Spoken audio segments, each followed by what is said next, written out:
Hi, I'm Dev. And I'm Cam. And you're listening to Criminalish, a true crime podcast where two best friends trade stories ranging from the wild and wacky to the downright messed up.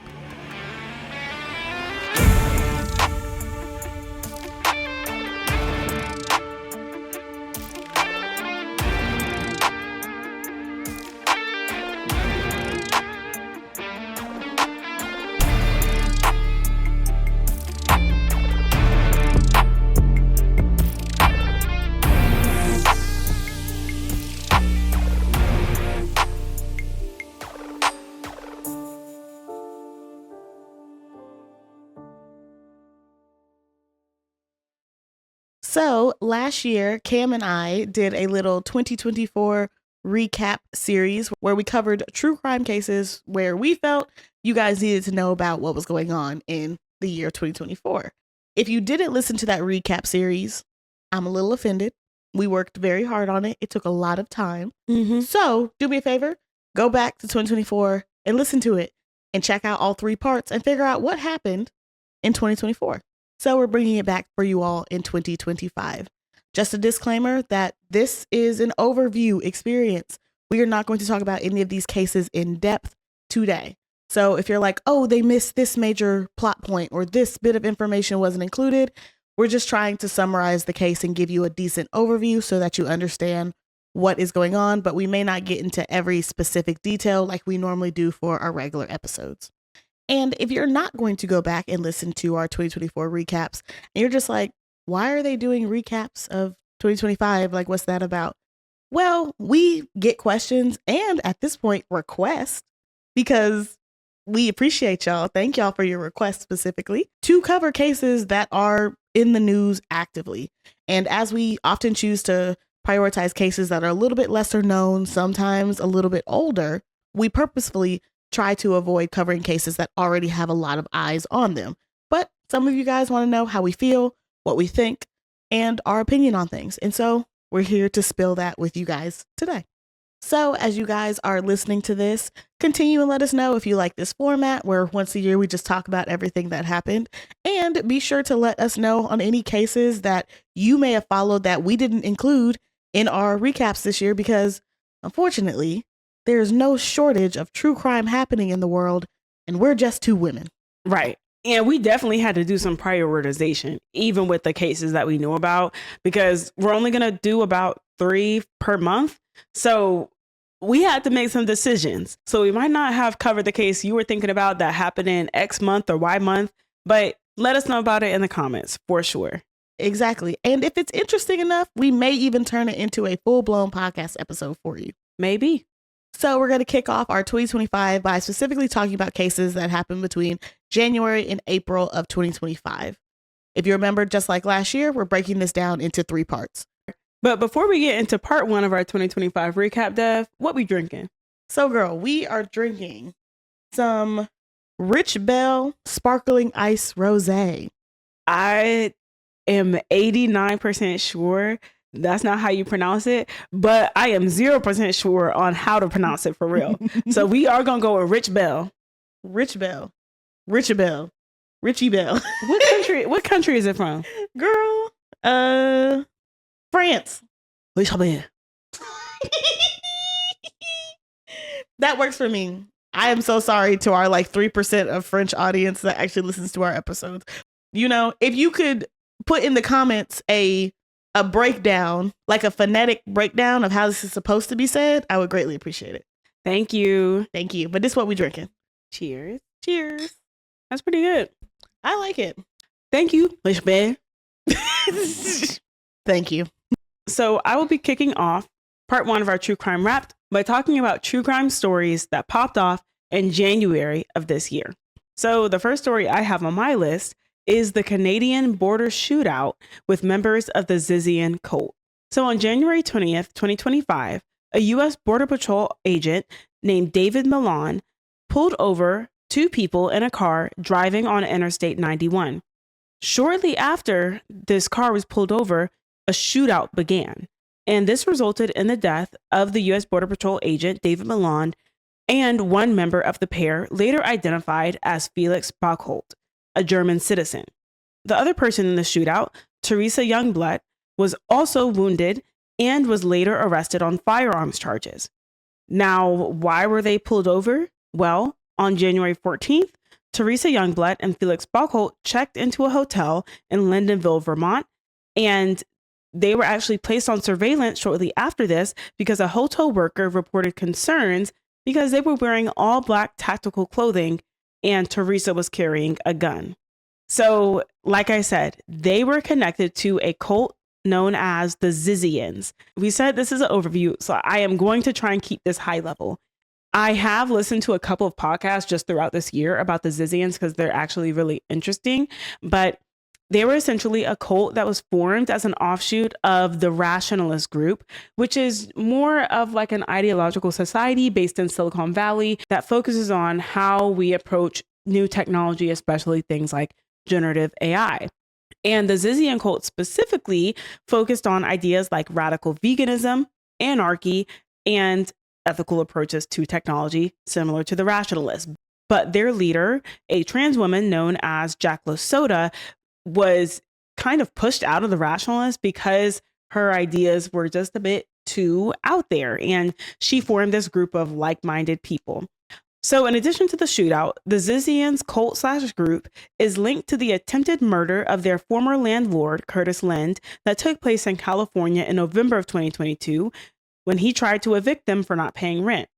In the midst of this attack, he actually fatally shot one of the members, Emma Borhanian, in self-defense. And on January 17th, 2025, while the attempted murder case was headed to trial, Curtis Lind was found murdered. Maximilian Snyder has been arrested for this murder, and I'm not sure if there are any updates in that case. And to just make this mess even messier, Teresa Youngblood had actually applied for a marriage license to Maximilian Snyder at one point. This group is also suspected in the 2022 New Year's Eve death of an elderly couple, Richard and Rita Zachko, in Pennsylvania. The group's leader, Jack LaSota, also known as Ziz, was later arrested on February 16, 2025 in Maryland, along with Michelle Zachko and Daniel Blank on charges including trespassing and obstruction. And you heard that right, Michelle Zachko. That is the daughter of Richard and Rita Zachko, the couple who was killed in Pennsylvania. As of July, they have decided that they will have a joint trial. All three of them will be tried together. Yes. Girl, this cult is so messy. Like, Jack LaSota, the leader, she was presumed dead at one point. Like, they had said that she fell off a boat and didn't come back. Her mom confirmed that she was dead. Then she popped back up in relation to these crimes. It's a mess. It is a mess. Girl, we might have to cover that one. The woman was too stunned to speak. The woman was too stunned to speak. Yeah, girl. That sounds crazy messy.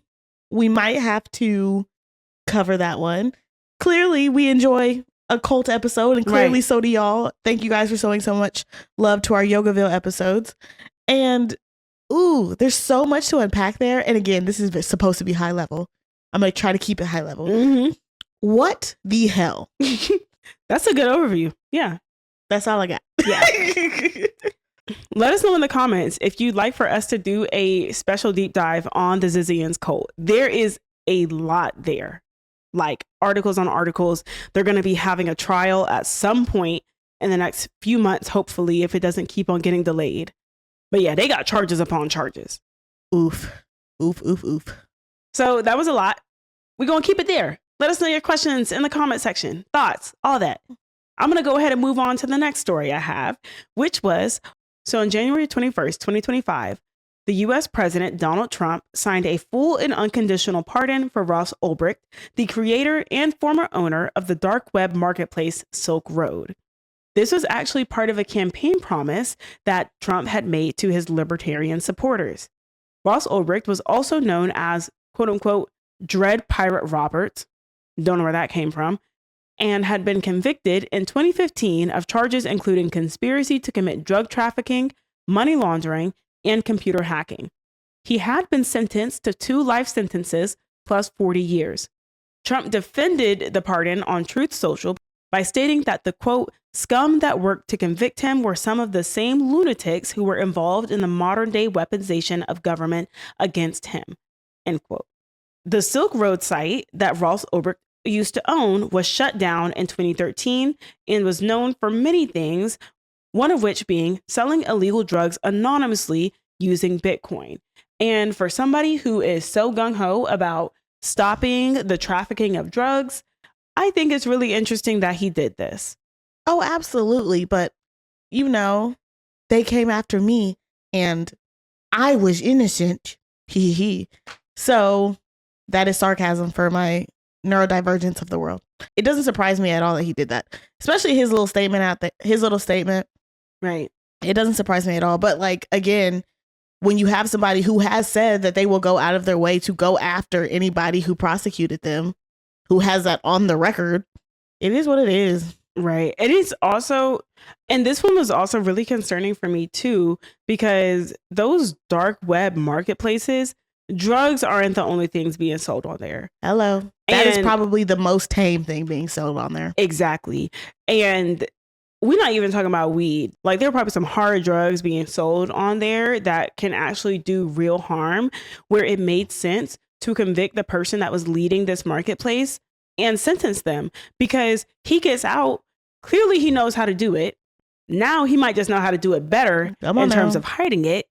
So it's really concerning. And then, like you said, drugs was probably the most tame thing being sold on that dark web marketplace. I was watching another YouTube video about how in Europe it's actually very common to be able to buy a hitman from somewhere around Europe to take out a hit on somebody. Yeah.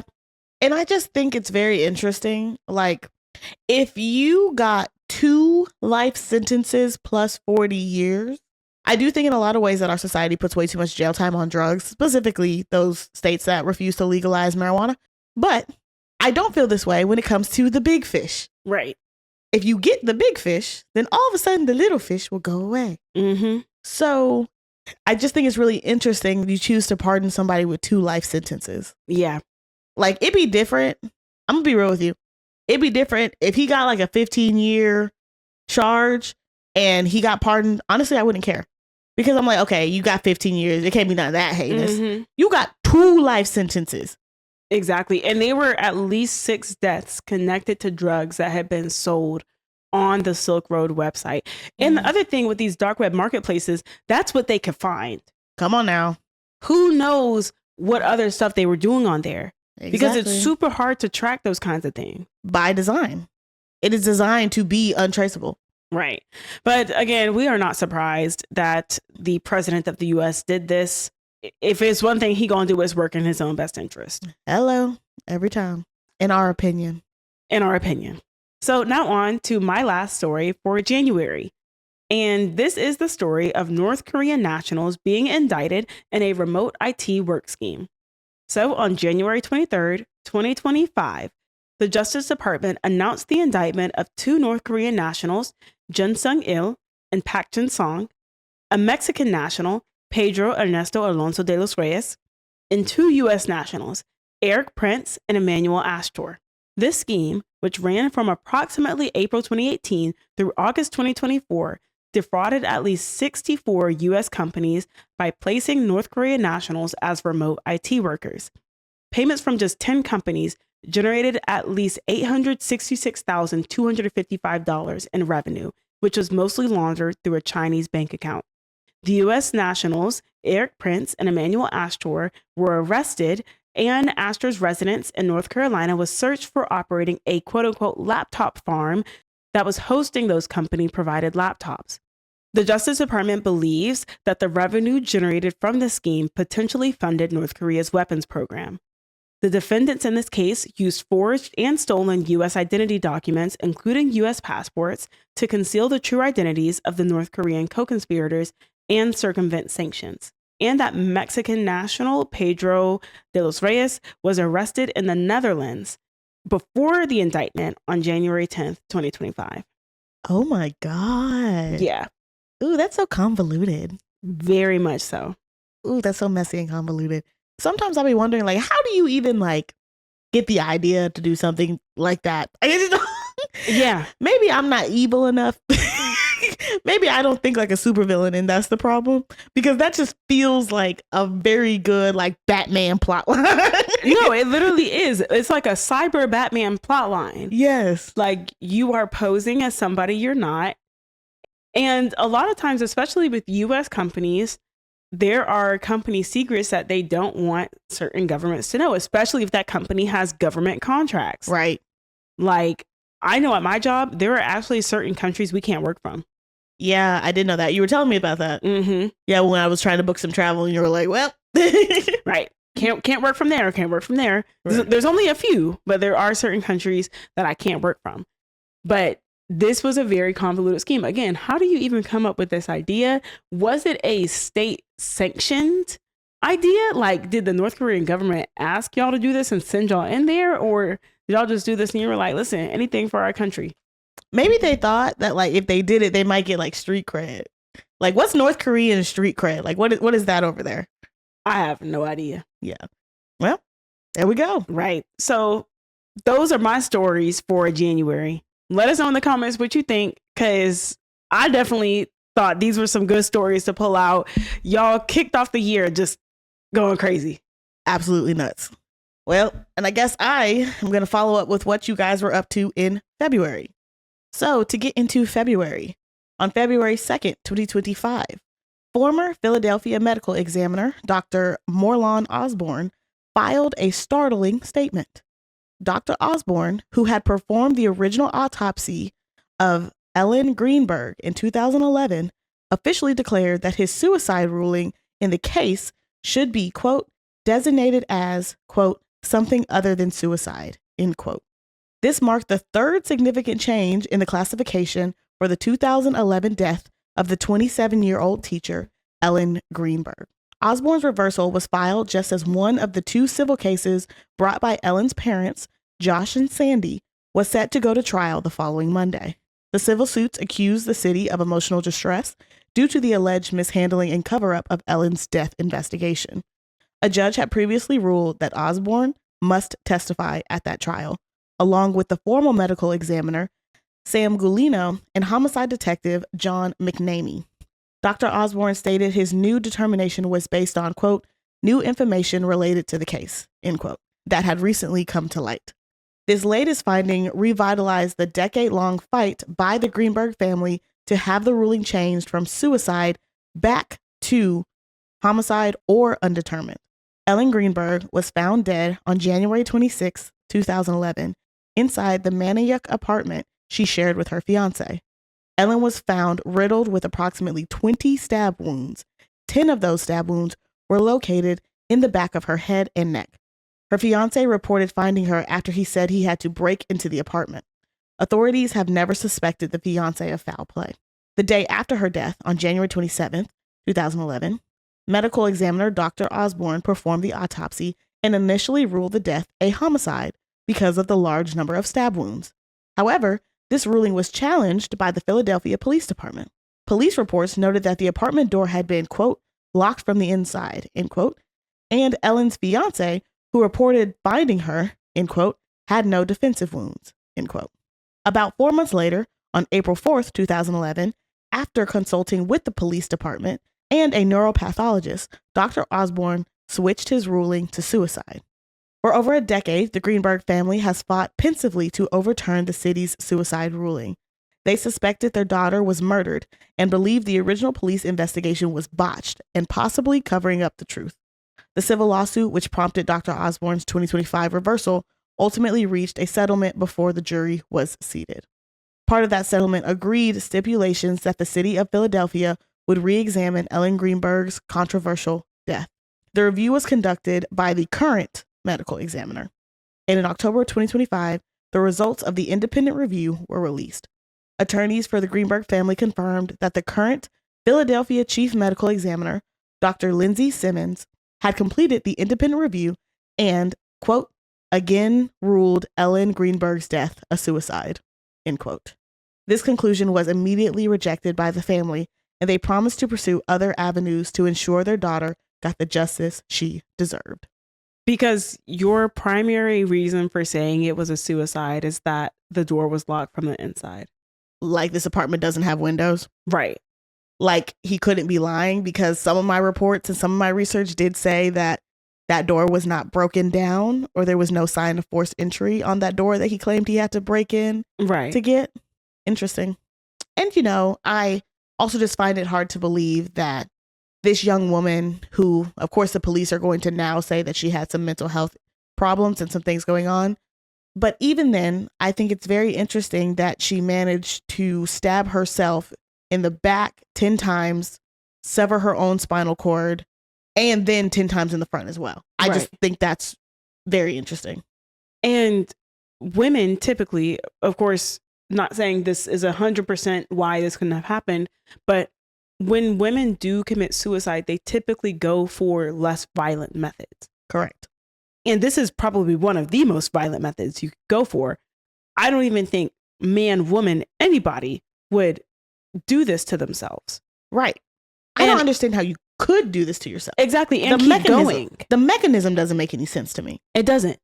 So I have softly followed this case. I do remember when it happened, because I remember sitting at the table with my mom and us all looking at each other and being like, what the hell do you mean that's a suicide? Right.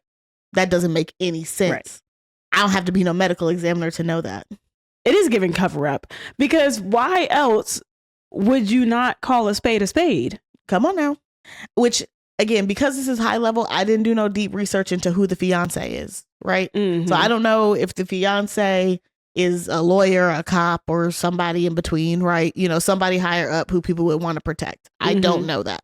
But I do know that none of it sits well with me at all. Right. This is another case that I wouldn't mind turning into a full episode and doing a deep dive on it, because it's so baffling to me. And I had to stop myself from going into the rabbit hole. Mm-hmm. Yeah, that's insane. Yeah, that's insane. Absolutely. Our next case takes place on February 18th in Los Angeles. After a nearly month-long trial, Rakeem Myers, better known as ASAP Rocky, was found not guilty by a jury on 2 counts of felony assault with a semi-automatic firearm. The trial stemmed from an alleged incident on November 6, 2021, an altercation near Hollywood Hotel between ASAP Rocky and his former friend and collaborator, Terrell Efron, previously known as ASAP Relly. Prosecutors alleged that the altercation occurred in 2 parts. During the initial confrontation, Terrell testified that ASAP Rocky pulled a gun from his waistband, pointed it at Terrell, and threatened, quote, "I will kill you right now," end quote. Terrell went on to further describe ASAP Rocky moving the gun as if, quote, "looking for a spot to shoot me," end quote. Despite the threat, Terrell reportedly told ASAP Rocky to fire the weapon. However, ASAP Rocky and his 2 companions would end up walking away after the initial confrontation, but Terrell followed them, shouting at them. Prosecutors alleged that during the second confrontation later that night, ASAP Rocky opened fire twice in Terrell's direction, near the intersection of Argyle and Selma Avenues. Terrell claimed the shooting left him with a, quote, "bullet graze wound," end quote, just above his knuckles, and told jurors that when the shot first went off, he felt his hand become, quote, "hot," end quote. Terrell testified that Los Angeles Police Department officers who responded to the scene on November 6, 2021, failed to locate any evidence. So, Terrell claimed he returned to the area later that night after police had left and collected the shell casings himself, which he then brought to authorities. He said it, quote, "wasn't hard," end quote, to find them because he knew exactly where he got shot. The defense, however, centered this case on 2 main pillars. 1, the weapon was fake. 2, Terrell is a liar motivated by money. The defense described Terrell as a, quote, "angry pathological liar," end quote, who committed perjury and attempted to extort ASAP Rocky. They also argued that Terrell fabricated the evidence, pointing out that police officers who searched the area immediately after the shooting reported finding, quote, "no shell casings, blood, or property damage," end quote, and insisted that Terrell returned to the scene hours later to, quote, "fabricate evidence," end quote. The defense maintained that ASAP Rocky did not possess a real firearm that night, but rather he routinely carried a, quote, "starter pistol that only fired blanks," end quote, for security, and that the felony charges only applied if the gun was real. Furthermore, the defense suggested that Terrell was attempting to extort A$AP Rocky. They presented recordings where a voice resembling Terrell's indicated he would accept payment to stop participating in the case, saying, quote, "Once I walk away, when I got my cash, the case will get way weaker," end quote. The defense also offered an alternative theory of self-defense. While both sides agreed A$AP Rocky and his group walked away after the first altercation, Terrell followed them, and the defense argued that A$AP Rocky fired the blank gun solely to deter Terrell from attacking them. A$AP Rocky, who maintained his innocence throughout the proceedings, had rejected a plea deal at the start of the trial that would have included a sentence of 180 days in jail. His attorney stressed that they turned down the plea deal, quote, "because he was innocent," end quote. The jury, consisting of 7 women and 5 men, took only about 3 hours to reach its decision and determined that the prosecution failed to prove beyond a reasonable doubt that a real firearm was used, concluding the month-long felony assault trial in Los Angeles. Girl, I remember seeing this trial. It was a mess. What do you mean you went back to collect the shell casings for police? Come on now. They can't take that. They can't accept that. That is, even if it's not fabricated evidence, right? Any defense attorney is going to get that immediately thrown out. So it doesn't even matter. Right.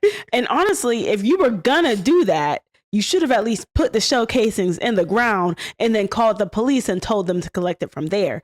Exactly. Even then it's a bit sticky, but at least it's less sticky than what you were doing. Absolutely. Because it's real convenient that the police went out to where you say you got shot and there's no damage, there's no blood, there's no shell casings. But all of a sudden you go there and there's shell casings. Right. It's just a little interesting. I'm not saying you did anything, but in my opinion, that's real interesting. And then they got you on voice recording. Bro, that's wild. Also, why would you talk?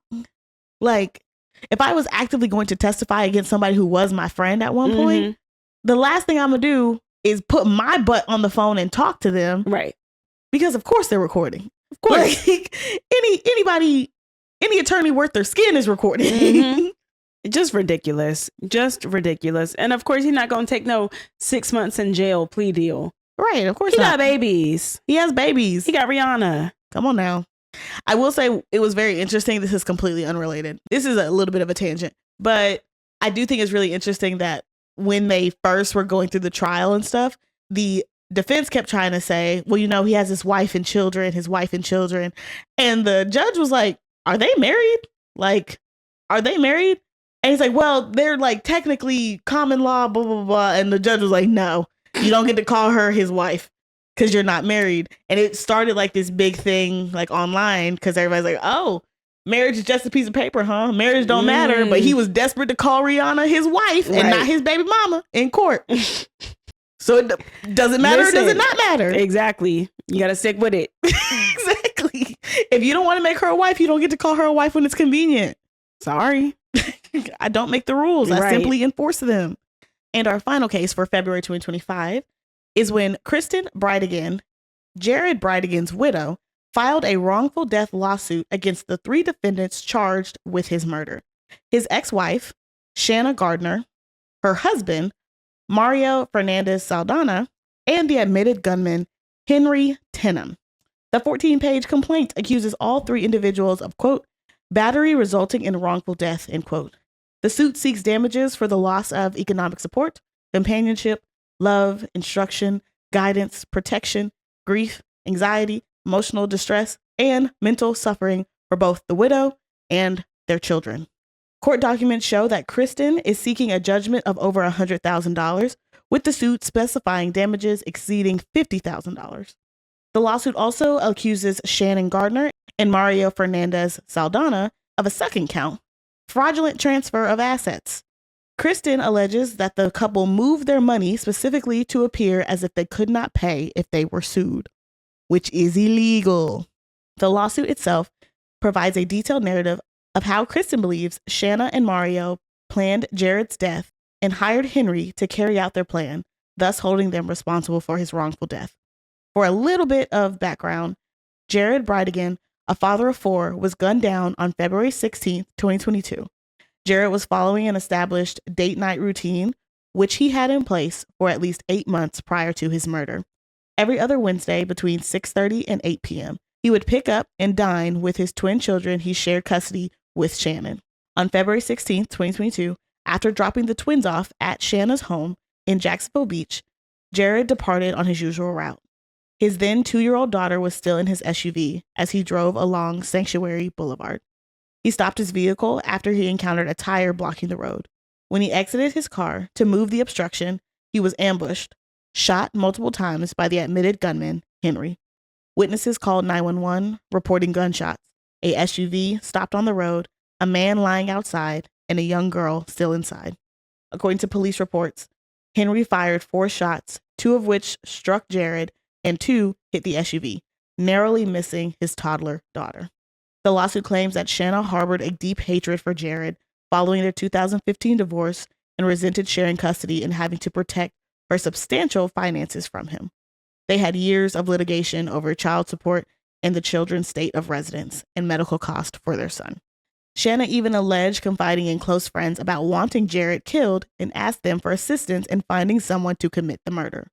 While her attorneys claimed these statements were, quote, all in jest, end quote, a judge in a May 2024 hearing found probable cause to charge Shanna, noting these were, quote, not just tongue-in-cheek comments, but overt actions occurring over multiple years, end quote.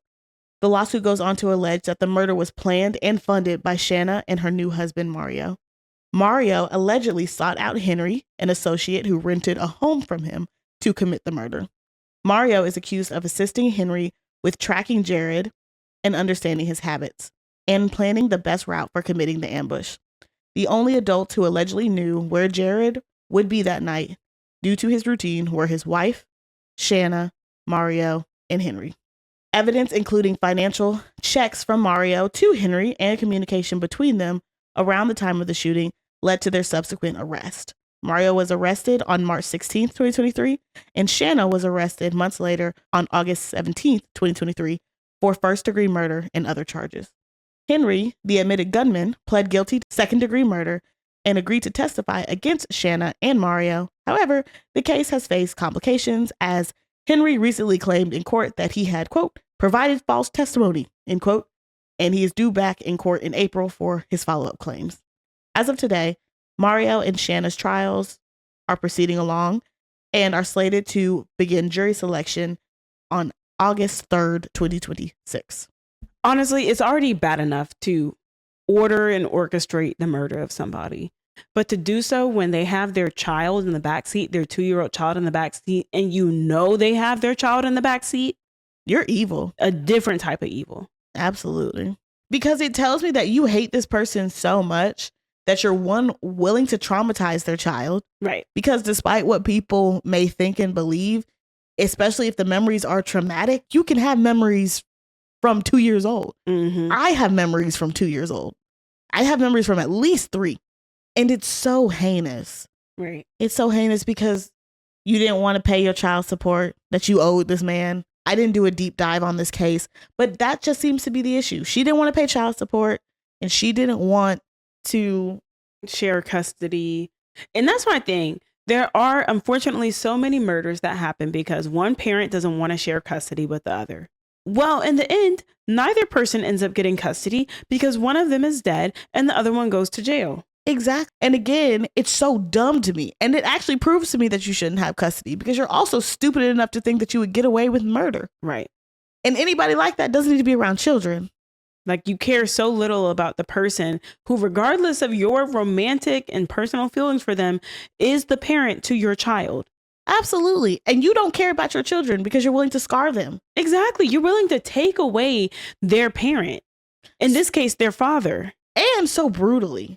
Again, it's the setup. It's the I'm going to put something in the road so he gets out of his car so I can make sure I shoot him. Right. It's that he drops my children off at their home and within 2 hours, their father is suddenly dead. How is a child supposed to deal with that? Exactly. It is truly a different level of heinous.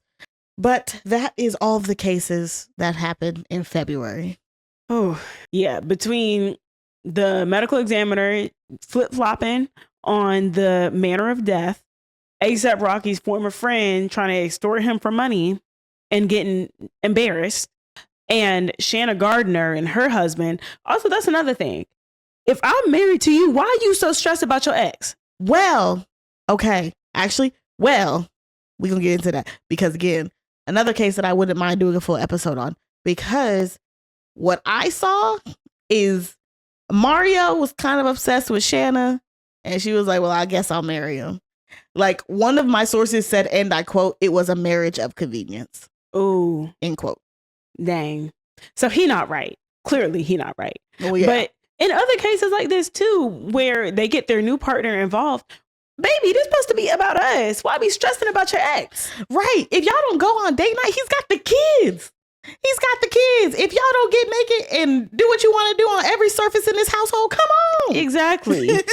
But yeah, between all that, February was a time, and I already know March wasn't any better. Yeah. So let's get into it.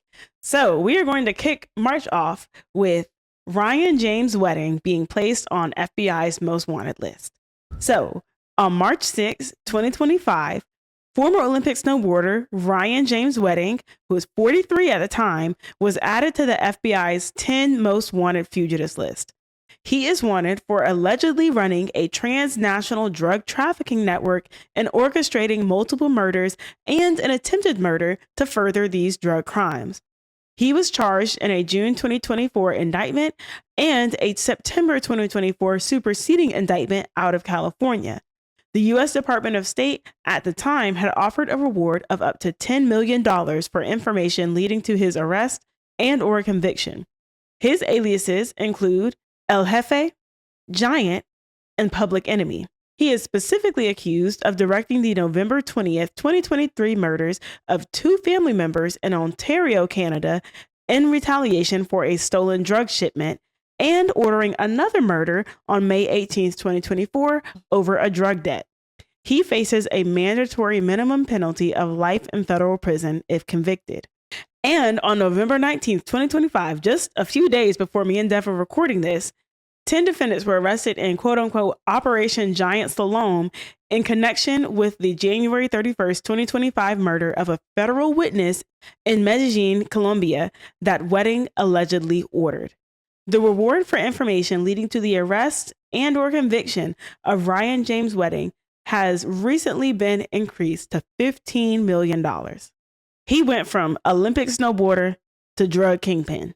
For sure, but also calling yourself El Jefe when you're Canadian. Right. It's really given like how Drake wants to be hood so bad, but we all know he's from Canada. Exactly. And I mean, for what it's worth, he is running around and committing murders and committing drug crimes and all of that, but he is still like a white blue-eyed man from Canada who used to be an Olympic snowboarder. I've got to know the transition. That's what I was thinking. I was like, the trajectory of life for you to be an Olympic snowboarder, does that not pay well? Do you not get sponsorships in Canada? No like, idea. are y'all not making no money up there? Is that why you needed to move into drugs? Because if the government is willing to give us $15 million for information about you, how much money are you pulling in? Exactly. I would love to see nothing more than your Excel spreadsheet of what I mean, he what is your El shipments Jefe, are looking like. So if he El Jefe, he pulling in the big bucks. This is true. He is moving weight. Also, Public Enemy. Number 10. Accurate. But God, the names are just so the names he's choosing to give himself are just so white. Right. They're so what white people think as like kingpin kind of thing. It's like he watched Narcos and he was like, I can do this. Yes. And he did. He watched he did. This man is dangerous. We're making fun of him, but we're making fun of the circumstances. But this man is nothing to be played with. And if you've seen him in your backyard, call the police. So call the FBI, claim $15 million, and then send me and Cam some of it because we told you about the case and you wouldn't know if we didn't tell you. Ooh, actually, I don't know if I want to be connected to it. Launder it to us or something. No, send us the $15 million from the feds. I know that, but I'm talking about this man dangerous. True. Mm-hmm. Fair enough. We don't know nothing. Never mind. Yeah, you know what? El Jefe is actually a great name. Absolutely. I love the name Giant and Public Enemy. Absolutely. Really scary. Yeah, that's my favorite rapper. Anyways, moving on to another story involving money. Mm-hmm. I'm going to tell you about the story of Stephanie Demetrius offering a student $2,000 to kill her husband. Ugh. Yeah. So this took place on March 26, 2025 in Columbus, Ohio. So on March 26, 2025 in Columbus, Ohio, Stephanie Demetrius, a 44-year-old staff member / literary enrichment instructor, approached a high school student and solicited him to kill her husband for $2,000. She even gave him a $250 cash down payment. Police would obtain a phone call recording where Stephanie confirmed the remaining payment that was owed to the student and discussed the husband's schedule and when their children would be absent from the home. Stephanie was in a, quote, recent or pending divorce or separation, end quote, and had a protection order against her because she was reported to have previously stabbed her husband, attempted to run him over, and set their home on fire. She was, of course, immediately fired from the school. And on Thursday, April 10th, 2025, a Franklin County grand jury indicted her on 1 count of conspiracy and 1 count of violating a protection order. Her bond was set at $150,000. And I couldn't immediately find any other updates in the case, but I'm sure there will be as this progresses. Oh, absolutely. Because this woman is crazy. Right. This woman is crazy. Also, $2,000 $2,000 to a high school student. To a high school student, but also A high school student. a high school student. But you know what it makes me think about? Like, this is not the first time I've heard a case like this where it's like, I'm going to go to like the bad kid, the residential quote unquote bad kid at the high school, and I'm going to offer them some money to do some crime, right?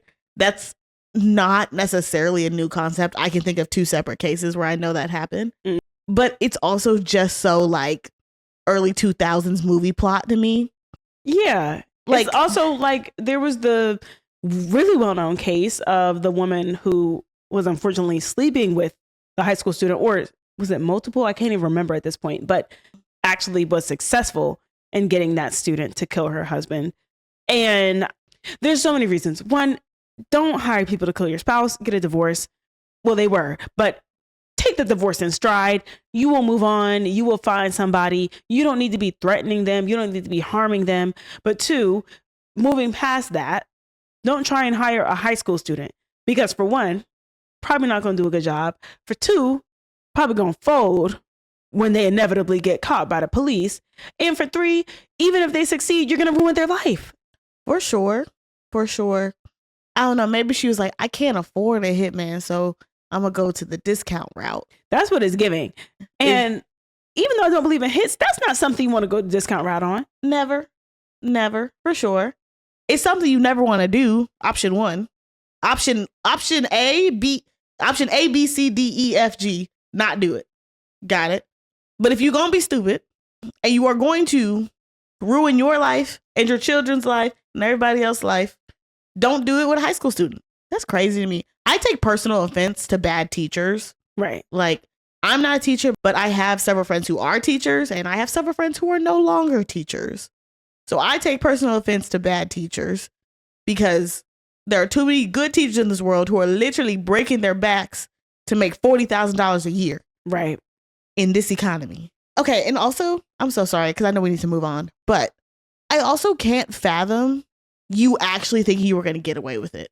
In my head, you just wanted to kill your husband and you were willing to go to jail and like be caught and do all the things because there's no way you actually thought you were going to get away with a child murdering your husband. Exactly. And then be talking about it over the phone. Right. But then again, I am not somebody who would stab my husband. I'm not somebody who would try to run over my husband, try to set fire to a home. So at the end of the day, I really can't put myself in her shoes. This is true. I would never want to walk 2 steps, let alone a mile in them. Exactly. But yeah, Stephanie Demetrius, we definitely will be keeping tabs on how this case progresses because I definitely don't think conspiracy and violating a protection order are the only counts that she should be charged with. Oh, absolutely not. There has to be something in relation to the minor. I'm assuming this person is a child and is a minor. But even Right. if they are 18, they're still in high school. It doesn't matter. Right? Exactly. I was 18 and still in high school, and I was a child. Mhm. So And soliciting a murder. soliciting. But here's the thing. They might, finesse around it and everything else, but she is probably in her best interest to try to take a plea because especially this is in where? Ohio. Ohio? Ooh. Ohio has life for conspiracy.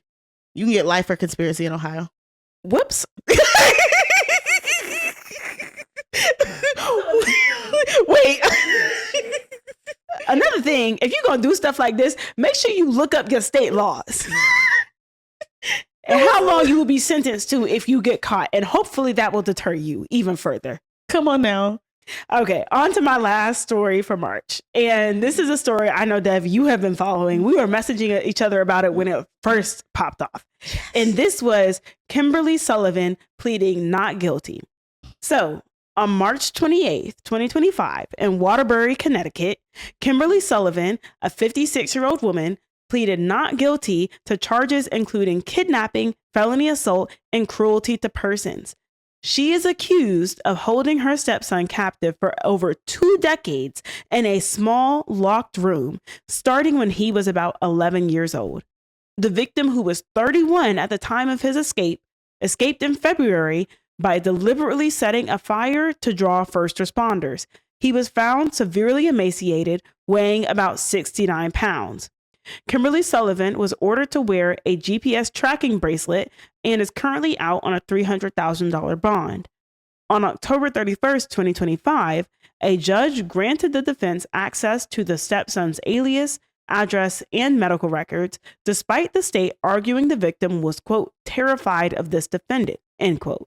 The defense argued that granting this access was the, quote, only logical conclusion, end quote, based on constitutional rights. They specifically are trying to cast doubt on the defendant's claim of how much he weighed at the time he was found. We do also know that by this time, the judge has denied a request from Kimberly Sullivan to remove her GPS tracker. This case is a mess. Absolutely, this is a mess. And it pissed me off so bad because her defense is doing the same thing that sneak peek we're going to talk about in our final episode that Donna Adelson tried to do.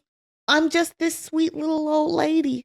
And this sweet little old lady would never do something heinous to another living being. I'm just a sweet little old grandma. And I think what's actually worse, too, is that her defense is, what if he did it himself? Right. What if he chose not to eat for 20 years? Right. What if he chose to lock himself in that room? He could have gotten up and gone whenever he wanted to.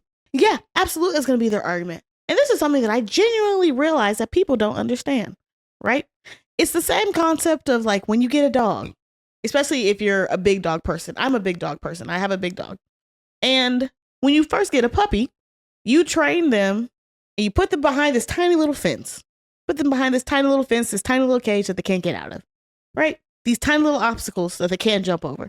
That's how you teach them spaces where they can and can't go, things that they can and can't do. And my dog, 70 pounds later, still, if I put him behind that same 6-inch fence, won't jump over it because he has learned as a puppy that he can't do it. Even though now he could easily walk over the fence. You don't even have to jump it no more. He could easily walk through it. But in his head, he can't jump over that fence because that is what I have trained him to do. And humans are the exact same way because at one point, yes, this man is now 31, but at one point he was a child. He was 11 and he learned that he can't leave this room, Right. that he can't get out of here. He's not allowed to eat, that he's not allowed to exist. That's what he learned. And I think even aside from the psychological aspect, he was 69 pounds when they found him. The firefighters had to carry him out. At a certain point, he physically wasn't able to do some of the things too. Exactly, because he doesn't have any muscle mass. And to me, especially because I'm thinking about, as soon as you said 69 pounds, that reminded me back of Timothy Ferguson and how small he was, and he couldn't even make it to 16. Right. I'm going to put out there that cases like this are very important to me. I am somebody who has recovered from an eating disorder. I am somebody who takes policing of food and withholding food very, very seriously. And I think it's an abusive thing to do at any age, to withhold food from somebody, to withhold food from a child, I think is a level of abuse that should automatically lose your rights to be a parent. And I feel very, very strongly about that. Right. And cases like this, cases like Timothy's case shows you how bad this can be. Mm-hmm. It is a miracle that this man lived to be 31 years old at that weight and in those conditions. Right. That's a miracle. And there is so much in this case. Again, this is just an overview, but I remember reading that the teachers he had right before he got pulled out of school remembered seeing him digging in the dumpster for food. And I heard this in the Nicole Johnson case too, where, disclaimer, police found her with the bodies of her niece and nephew. She would say, oh, they were always stealing food. A child that young cannot steal food. You can't steal food from your own house. You can't steal food from your own house. There might be edge cases where they say, like, you a baker, you made some stuff, you gonna sell, whatever. But a child going into the fridge and eating the same food that you could eat. Correct. Is not them stealing food. It is not. It is not. And there's a difference between, well, I don't want my kid eating cookies and cakes just whenever they want, right? Mm-hmm. You put that crap on the top shelf where they can't reach it. That's not withholding food. Not feeding somebody, allowing a grown adult to be 69 pounds is inhumane. Right. Allowing anybody over the age of 5 to weigh less than 69 pounds is inhumane. What's not clicking? So yeah, I'm definitely interested to see how this case progresses. One thing that I do appreciate is that we do not know this man's name.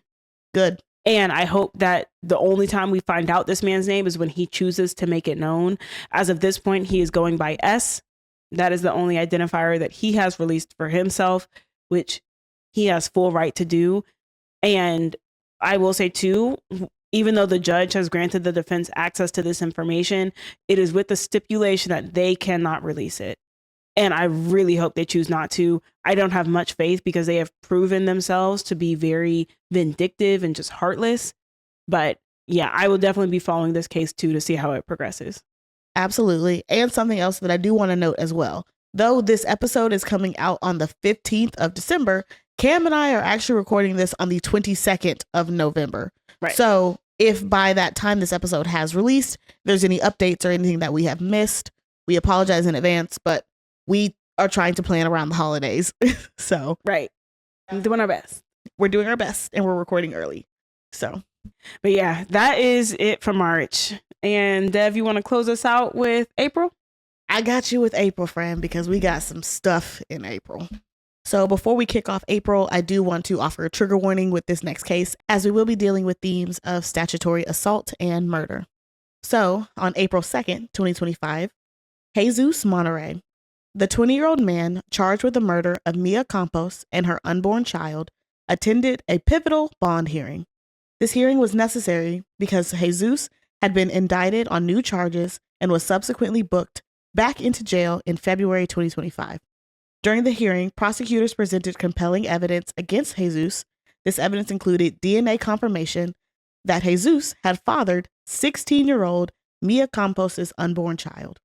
Furthermore, prosecutors submitted evidence showing that Jesus had previously fled his home in September when police arrived with a search warrant.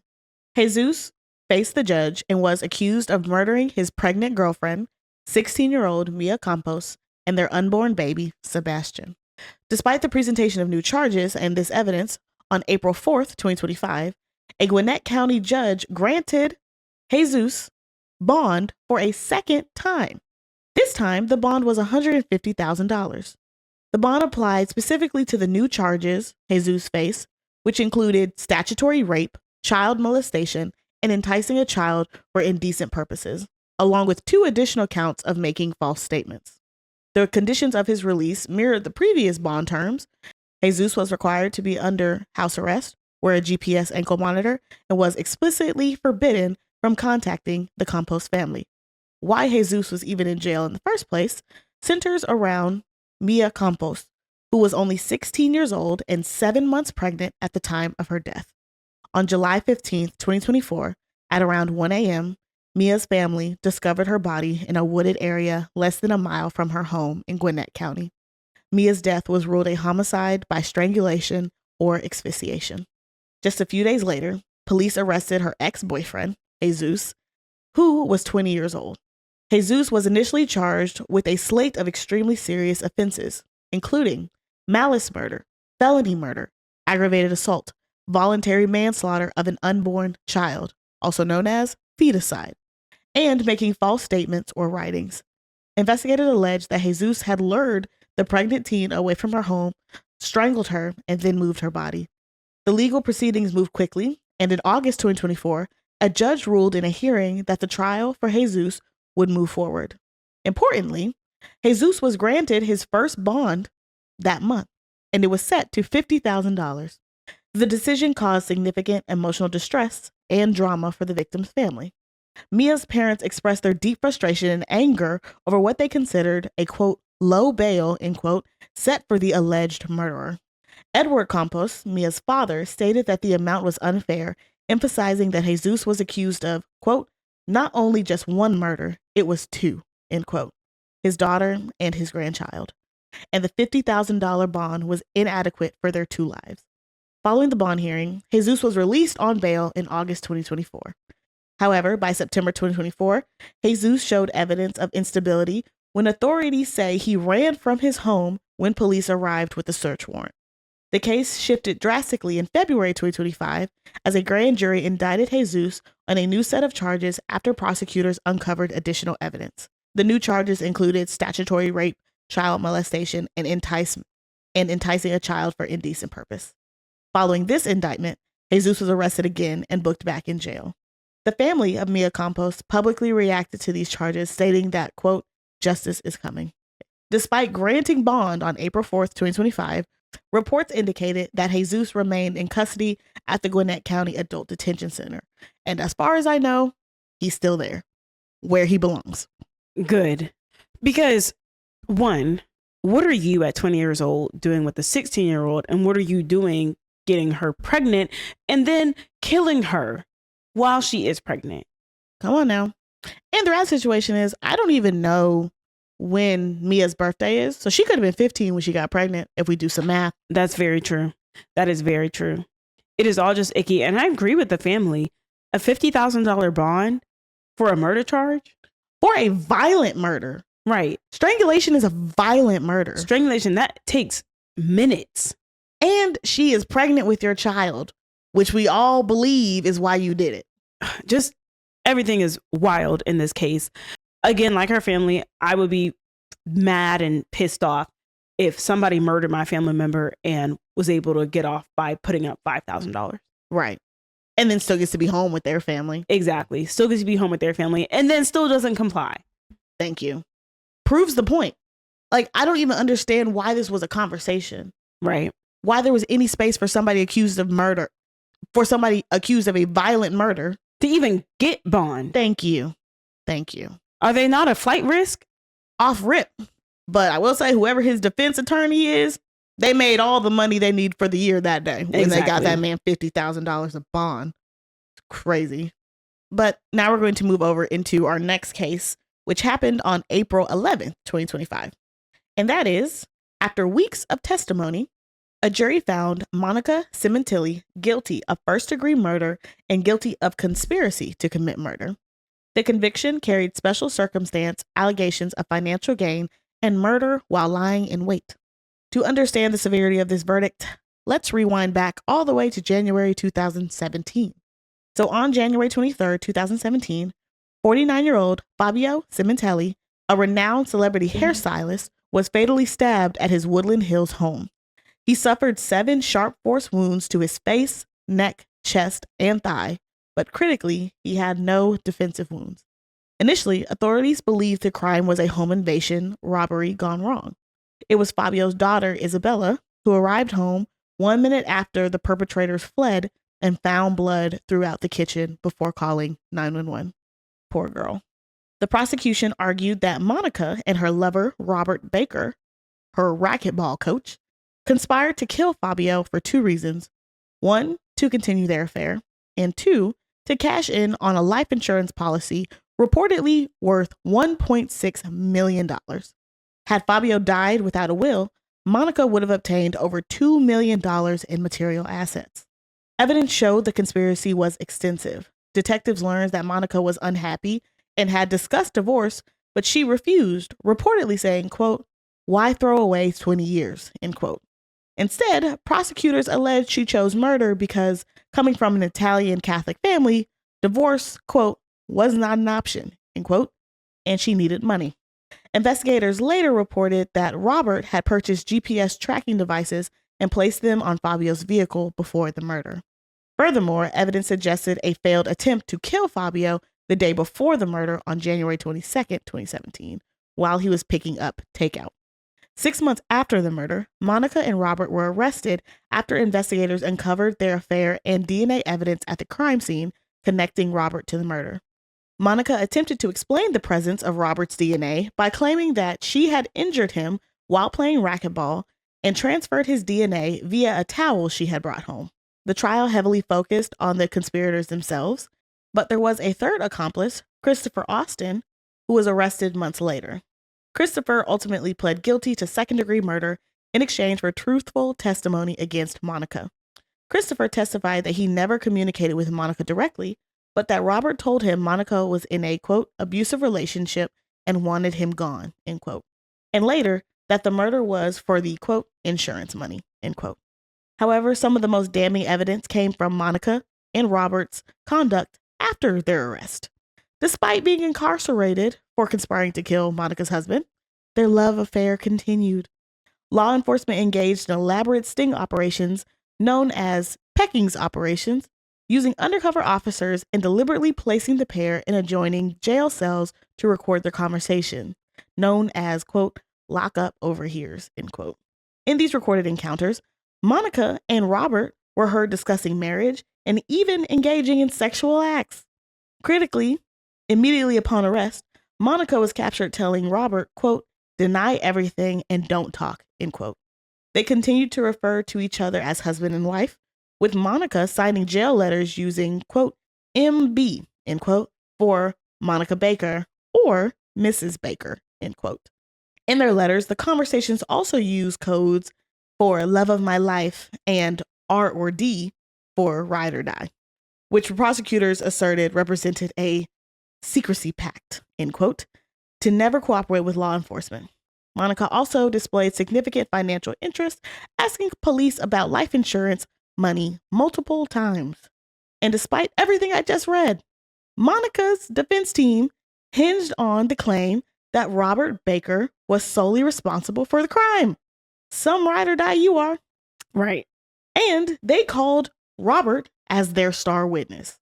Robert, who had already pled no contest to the charges against him and accepted a sentence of life without parole, testified for 3.5 days in March of 2025.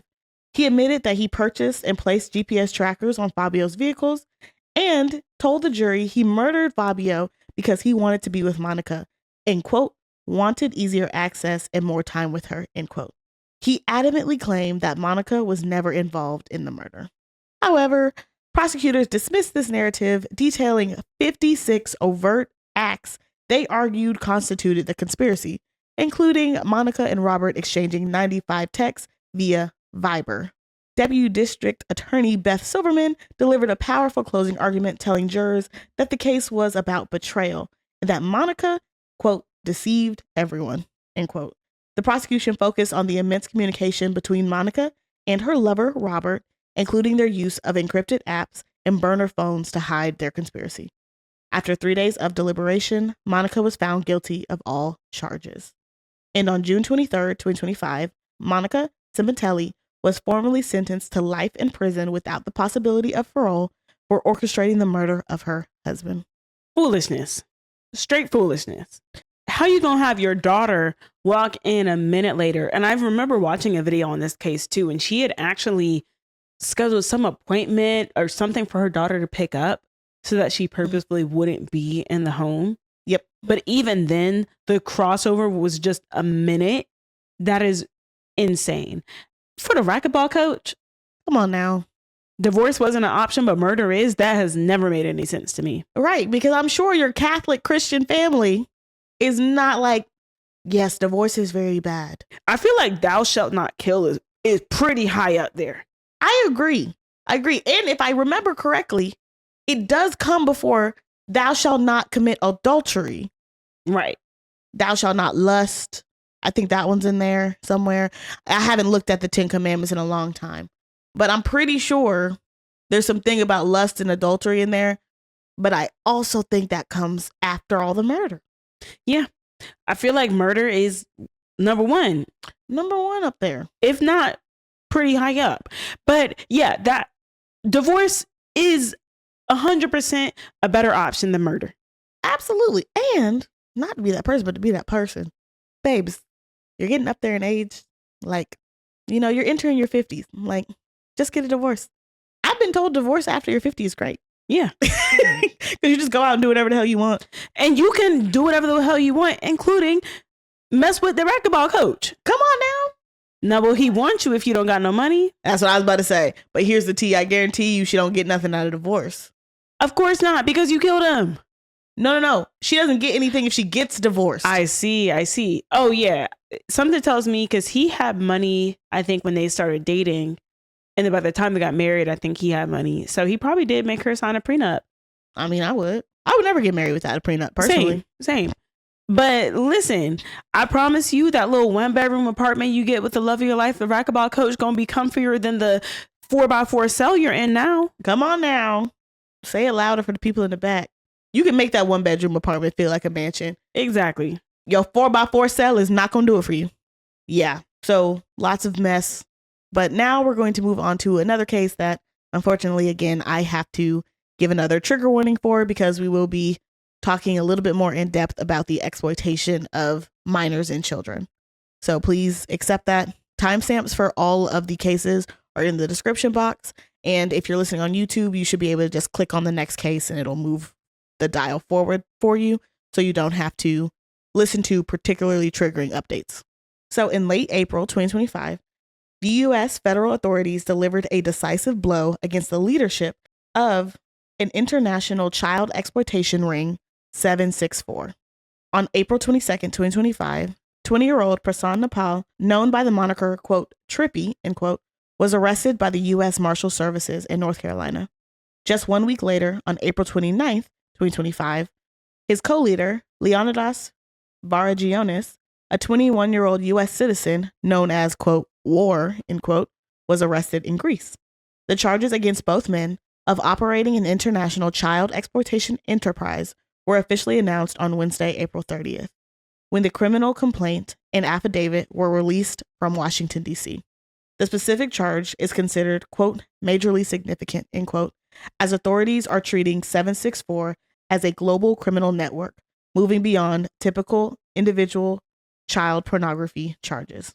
U.S. Attorney General Pamela Boydie stated that the defendants are accused of orchestrating, quote, one of the most heinous online child exploitation enterprises we have ever encountered, end quote, emphasizing that this network was built on terror, abuse, and the deliberate targeting of children. Prasan and Leonidas allegedly led a core subgroup within 764 known as, quote, 764 Inferno, end quote. This was an inner circle reserved solely for top members and accessible by invite only. According to the affidavit, Nepal, or Trippy, emerged as the network's leader in August 2021, following the arrest of the group's 15-year-old founder, Bradley Cadenhead. Nepal was discovered as the, quote, self-proclaimed and most active member, end quote. He was reportedly responsible for creating new Telegram and Discord channels to keep the group operational whenever previous accounts were banned. Leonidas, or War, joined in December 2023 and quickly became a co-leader of 764 Inferno. The goal of 764, which operated from late 2020 through early 2025, is deeply disturbing. The network is identified as a group of, quote, nihilistic violent extremists, end quote. Their goals include seeking societal unrest and the, quote, downfall of the current world order, end quote, including the United States government. They achieve this by attempting to destroy civilized societies through corruption and exploitation of vulnerable populations, particularly minors. The charges accuse the defendants of exploiting, quote, at least 8 minor victims, end quote, across multiple jurisdictions, with some children as young as 13 years old. They allegedly directed the production and distribution of child sexual abuse material and facilitated the grooming, manipulation, and extortion of these minors. Person and Leonidas, alongside others, allegedly created a guide instructing prospective members on how to generate content, end quote, by specifically targeting vulnerable, quote, e-girls, end quote, who struggle with their mental health. Persal himself posted step-by-step grooming instructions in a chat on May 27, 2024. These instructions involved researching Reddit or Twitter for, quote, self-harm community, end quote, pages, and then speaking with a girl, quote, like it's a normal friend, end quote, before attempting to seduce her with statements like, quote, how much you love how she cuts, end quote. The content they coerced victims into producing included sexually exploited material and images of underage girls, forcing them to cut group members' names into their skin. They ordered victims to commit acts of self-harm, sometimes resulting in, quote, cut signs and blood signs, end quote, where young girls would cut symbols into their bodies. This horrific content was then compiled into, quote, lore books, end quote. These lore books served as digital currency within the network, traded and archived to gain notoriety for 764 and recruit more members. The defendants also allegedly threatened and caused victims to engage in extreme acts, including self-mutilation, harm to animals, sexual exploitation of siblings, violence, threats of violence, suicide, and murder. Law enforcement and extremist researchers have confirmed that 764 poses a, quote, escalating threat worldwide, end quote. The group has been linked to a high level of violence and is known for forging alliances with other violent online groups that promote mass killings and targeted attacks.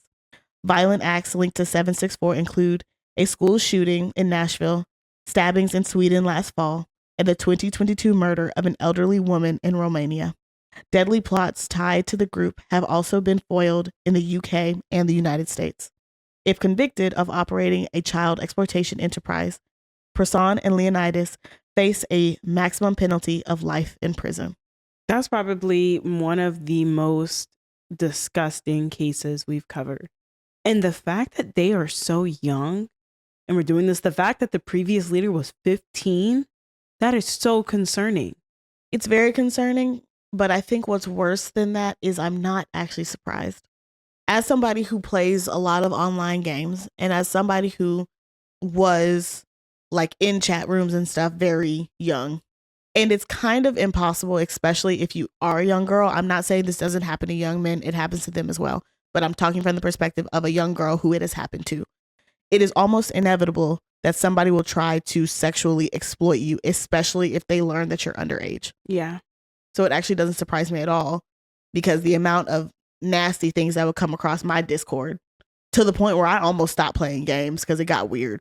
And it doesn't surprise me they're so young because the root of it is older people preying on younger people. So the same way older people were preying on me when I was gaming, older people probably preyed on these young men and got them involved and pulled them into this crap. And then they were like, well, this was done to me.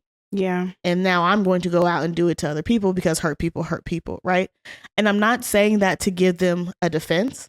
I'm not saying that because I think what they're doing isn't heinous and evil and awful. I'm not saying that at all. I'm saying that because that's why it doesn't surprise me. Yeah, that's a good point. That's a good point. Like, because that was really my question is how do you even get involved in something like this at such a young age as the perpetrators? And what you said makes complete sense that it was probably part of a cycle that they were placed in. And it is sad because these young people, oftentimes when they are in these chat rooms, it is for support. And the fact that there are people there lurking and preying on them to exploit them and harm them even more, it makes me so sad to know that this was happening, to know that it probably continues to happen. Like they took this ring down, but unfortunately there probably are many more. And the fact that this specific organization was tied to global crimes is so scary. Like the internet can be good for so many reasons, but it's also scary for what it can allow people to do. Absolutely. The cases that I touched on are just a few of them. I also saw there was a story about a father who made a report because his daughter had killed herself because they told her to. And the other was a parent of a 13-year-old reported that their 13-year-old was engaging in self-harm and they didn't understand why or how they even knew what that was. And the depravity of people will never cease to amaze me, will never cease to disappoint me, will never cease to disgust me, because you're a sick who gets enjoyment out of watching other people suffer. Right. And you need to be buried in the seventh circle of hell. I apologize for ending on such a sad and horrific note, but that is our recap for January through April. So, as we wrap up today's discussion, we are going to move into our segment called Today in Crime, where we discuss a crime or crime-related event that took place on this day. So, on this day, December 15th, 1988, James Brown begins his prison sentence. Legendary singer James Brown, also known as the quote-unquote Godfather of Soul and the quote-unquote hardest working man in show business, becomes inmate number 155,413 at the State Park Correctional Institute in South Carolina. James Brown had had several run-ins with the law during the summer of 1988 that landed him on probation, but his reckless spree on September 24th resulted in numerous criminal charges, including assault and battery with intent to kill. On September 24th, James Brown entered an insurance seminar in Augusta, Georgia, armed with a shotgun and a pistol, and ordered everyone to leave. He then took off in his pickup truck and attempted to outrun police, who chased him into South Carolina and then back into Georgia. Even after police had shot out 3 of his tires, James Brown continued to drive on wheel rims until he ended up in a ditch 6 miles down the road. After the incident, his wife, Adrienne, said that he was on medication for jaw surgery and was, quote, not in his right mind, end quote. I think we can agree there. Although several police officers claimed that they shot out Brown's tires because he had tried to run them over, James Brown offered a different version of the story. He claimed that while he was in the process of surrendering to a black police officer, a group of white policemen who had just arrived on the scene began smashing the windows of his truck. Purportedly fearing for his life, he then took off as the officers began firing. James Brown, who had already been charged with carrying a pistol and PCP possession earlier that year, was sentenced to 6 years and 6 months in prison on charges of failing to stop for a police officer and aggravated assault. After his release 3 years later, he managed to stay out of trouble for a while and even went on tour, which, considering his wild stage antics, was quite an accomplishment for a man well into his 60s. But in 1998, he was again charged with drug possession, this time for marijuana, and was required to enter a 90-day drug treatment program. James Brown died in December 2006 at the age of 73. And that is what happened on this day. If you found this story interesting, leave a man dancing emoji in the comments. Good old James Brown. A chase from Augusta to South Carolina, that's like 2 hours. Minimum. I think it's further than that because Augusta's on the other side. But there is that part of South Carolina, like Aiken, South Carolina. Oh, right. That Mm-hmm. kisses. Mm-hmm. That's like definitely more than an hour. Oh, for sure. For sure. And then back into Georgia. Modern day GSP would never. Literally. Modern day GSP would have had that man out in 5 minutes. Would have already flipped the truck over and kept it pushing. Maneuver, everything. Exactly. Oh my gosh. In the middle of Midtown, they don't care. Mm-hmm. Any other thoughts, friend? And despite all that, I'm going to go listen to some James Brown music as soon as we get done recording this episode. My man did what he had to do. Some of our best creators were a little bit disturbed. They have to get the inspiration from somewhere. Exactly. And I would rather it be a teensy bit of mental illness rather than crack. If I had to choose. But that's all I got, friend. And thank you to our listeners for joining us on today's episode. We have way too many sources to thank, but in lieu of that, we would like to thank our audience for joining us on this episode and joining us for the last few years of Criminalish. If you'd like to check out photos related to these stories, please be sure to follow us at Criminalish Podcast on Instagram, TikTok, and YouTube. And listeners, if you like what you heard today, be sure to tell a friend and leave a 5-star review wherever you're listening to the Criminalish Podcast. Also, let us know which story you found the most interesting in today's recap. And lastly, if you are listening on YouTube, make sure you hit that subscribe button and feel free to leave any comments or questions. As always, stay nosy, my friends. Bye.